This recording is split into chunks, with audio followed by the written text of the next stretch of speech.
Olá, amigos do Estratégia Concurso, tudo bem? Aqui é o professor Herbert Almeida. Nós estamos no nosso curso de Direito Administrativo.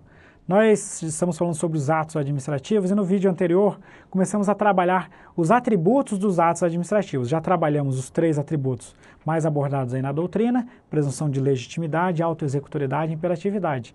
Agora nós rapidamente vamos trabalhar a tipicidade, que é o último atributo. Então é uma aula mais curta aí. A tipicidade, pessoal, quem estuda direito penal ouve sempre falar lá na tal do tipo penal. A tipicidade, ela costuma ser utilizada aí para designar aquilo que está previsto na lei.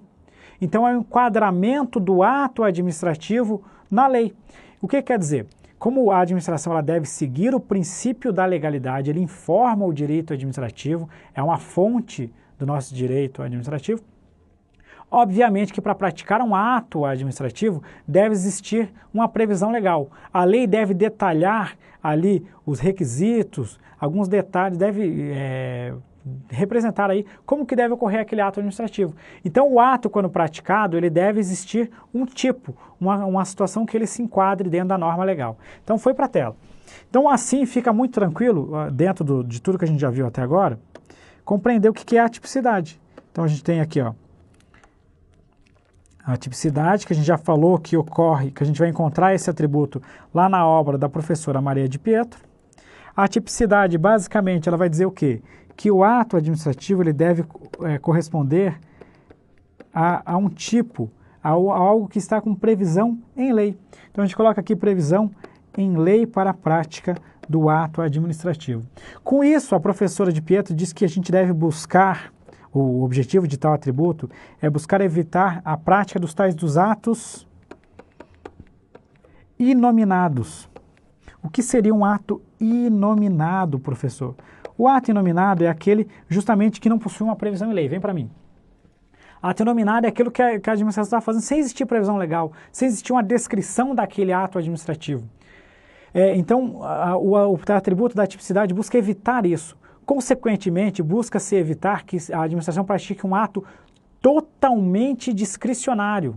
Então, até mesmo quando a gente for trabalhar lá um ato vinculado e o ato discricionário, a gente sabe que no discricionário a administração tem uma liberdade à lei.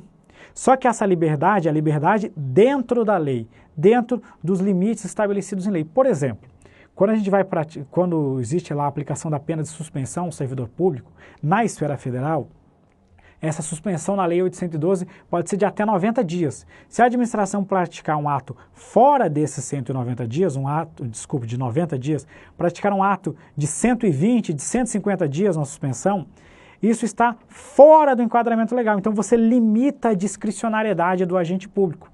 Então, evitar os atos inominados é também evitar que se pratique um ato totalmente discricionário. Foi para a tela. Então, a gente impede, por meio desse atributo, se impede que a administração realize, impede atos totalmente discricionários, porque o ato administrativo ele deve corresponder a um tipo legal, então ele tem que ser praticado dentro dos limites legais, tá ok? Então, eis aí o motivo da professora descrever aí a tipicidade como atributo do ato administrativo. Mais um ponto interessante é que a tipicidade, ela se aplica somente em atos unilaterais. Ou seja, somente nos atos administrativos típicos. Somente nesses atos que a gente está estudando aí ao longo dessas aulas. Os atos unilaterais. Então vamos sublinhar aqui. O que isso quer dizer, então? Qual é a consequência? Que eles não se aplicam. Então vamos colocar numa outra cor. Não existe tipicidade nos atos bilaterais, ou seja, não existe tipicidade dos contratos administrativos. Mas como assim, professor? Pode vir para mim? Pessoal, não se quer dizer que um contrato não segue uma previsão legal. O que isso quer dizer é o seguinte: o contrato administrativo, por ser justamente uma forma de pactuar um ajuste, de fazer um acordo, esse contrato ele pode ser inominado. Porque várias cláusulas contratuais, em que pese elas tenham que se balizar pela lei, pelo interesse público, várias dessas cláusulas contratuais a gente não vai encontrar uma lei do direito que preveja exatamente aquela cláusula. A gente vê que o contrato administrativo ele segue de forma ampla o direito, mas ele, na maior parte das vezes, é inominado, ou seja, porque ele vai detalhar situações que não estão previstas em lei. Ele vai ir mais além aí, da lei. Então, a atipicidade é um atributo que não existe nos contratos, aplica-se somente aos atos unilaterais.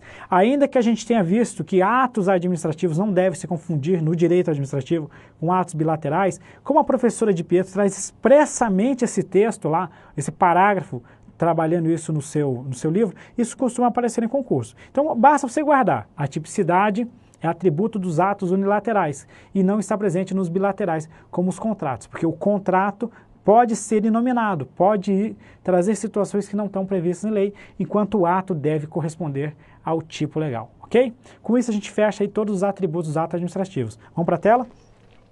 Só para a gente, então, revisar aqui rapidamente, coloca aqui o último. Então a gente teve, ao longo dessa nossa aula, presunção de legitimidade, imperatividade, autoexecutoriedade e tipicidade como atributos dos atos administrativos. Tá ok? Vem para mim. Com isso a gente fecha esse conteúdo muito importante aí do estudo sobre os atos administrativos, tá ok? Agora nós vamos partir aí estudando as características, na verdade, melhor dizendo, os elementos dos atos administrativos, que é outro assunto campeão de provas, tá ok, pessoal? Muito obrigado, até o nosso próximo vídeo.